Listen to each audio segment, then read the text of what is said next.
Okay, here's some other trig identities, and I think I lost my title here, so we'll see if I can scroll up a little bit, maybe. But we're dealing with double angles, there we go, and half angle identities. And so again, these are in that little cheat sheet I gave you, and we'll probably verify or prove some of these in class. They're just kind of, well, these kind of go back and forth between the two. One thing you have to understand though is that this plus or minus right here and here, that doesn't mean like in trig, that's not like you get two answers like plus or minus 3, like positive 3, negative 3. It means that you have to choose. So you have to pick based on the quadrant. So you have to decide the sign based on what quadrant you're in. So anyway, we'll do some examples there in a second. All right, so again, you need to have these on your cheat sheet, and I think the cheat sheet I gave you had those. Sometimes cheat sheets don't have these on it, so you might want to double check. Notice that cosine of 2 theta or 2x has 3 different options to choose from, so sometimes the option you choose might be easier or harder.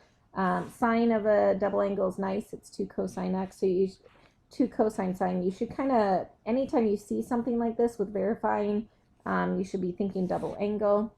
And then one other thing to point out is tangent of half angle. This one doesn't have the plus or minus. So the cool thing is, as long as you have the correct sign here and here or here and here, your final answer for tangent will have the correct sign. So if you're using tangent, either one of these formulas, as long as you have cosine alpha, sine of alpha correct, it should spit out the correct sign for your final answer. Not true up here. So just kind of a word of caution.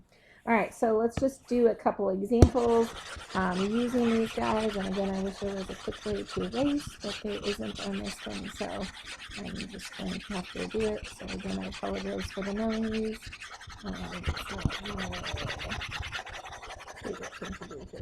Okay, all right, so say I give you sine of 120 degrees. All right, and I want to find the exact value. Okay, so now again, this is on the unit circle, which is awesome.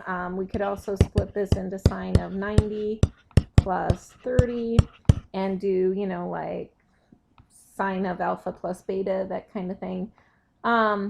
But the other thing we could do, say that we didn't know it was on the unit circle. Say when you had one of those teachers that did reference angles. Then what you could do is do that, all right? And so notice this is 2 alpha. So your alpha is this guy, even though your original angle was 120, right? And so then you could use that trig identity, 2 cosine and then sine. Right, and then again, those teachers that do reference angles, obviously those students would know those. Obviously, we do the unit circle. These guys cancel, and I get the square root of 3 over 2. And notice again, obviously, if this is 90 degrees and we went another 30 past, that definitely looks like half the square root of 3 over 2. And we know that the sign is that. But we could get it using this trig identity if we wanted to. So you can see that it does spit out the same answer as the unit circle, which is a good thing. All right, so let's keep going here. All right, I'm going to scroll down a little bit.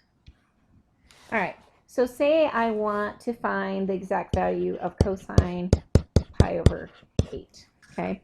Obviously, I can't break that into things that add up to pi over 8, because, you know, for example, pi over 16 plus pi over 16, I don't know what those are either.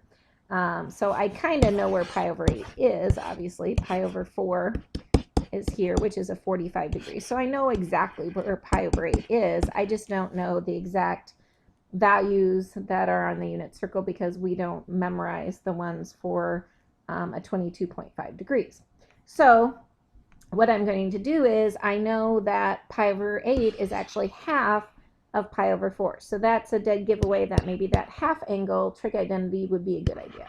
So if you think of this, this is pi over 4 divided by 2. It's half of it, all right? And so this is my alpha, or that's my x.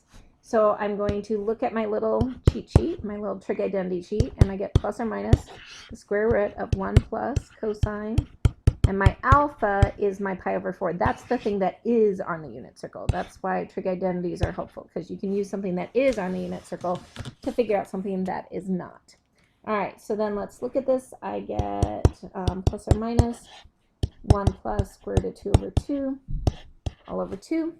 I need to get a common denominator here. So this is what? Square root of 2. Or sorry, I don't want to do that. Darn it. Sorry, just 2 over 2 would be my 1. I need a common denominator of 2 there. All right, so I'm going to come over here. All right, so again, I still get plus or minus, and I get 2 plus the square root of 2 all over my common denominator of 2. And then I'm still dividing by 2, which again is 2 over 1, and that's a complex fraction. So if you remember with complex fractions, you multiply by the reciprocal. So I'm just going to do that all at once here. So I'm going to flip that. So I'm going to take that times that. So I get plus or minus the square, or 2 plus the square root of 2. Distributing that 1 doesn't do anything. All right, all over 4, which is my common or multiple that I get. 2 times 2 is 4. All right, and so now I get this lovely answer, which is plus or minus the square root of 2 plus the square root of 2. And yes, I have a double radical going on there. So I plus or minus 2 plus square root of 2. Now the denominator, the square root of 4, is 2. All right. Now, you're not done yet, because again, I warned you earlier, you decide. Now, you have to be careful though. Sometimes the angle that you care about and the half angle are in different quadrants. So make sure you go back to your original to decide your sign. So my original is this guy, which is in quadrant 1. So that's positive, positive. So I know that I want the positive. So my final answer, my exact answer is that. Now, to check your answer, you could set your mode to radians and type in, cosine pi over 8, enter. And then you could convert this guy to a decimal, which again, you have to make sure you type that in correctly on your graphing calculator. Enter.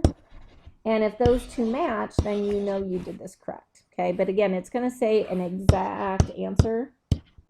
So, the decimal answer is just a way to check your answer. It's not a way to find your answer. What I was saying earlier about things being in different quadrants, it could be possible that I want to find, say, some angle over here, but the half angle is, so like let's see, how can I say this?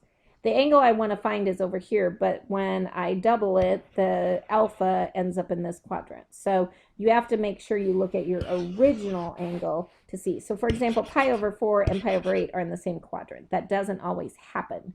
So the bigger angle that you're going to take half of could fall in quadrant 2, but when you take half, it could fall in quadrant 1. So again, when you decide your sign, make sure you go back to your original problem.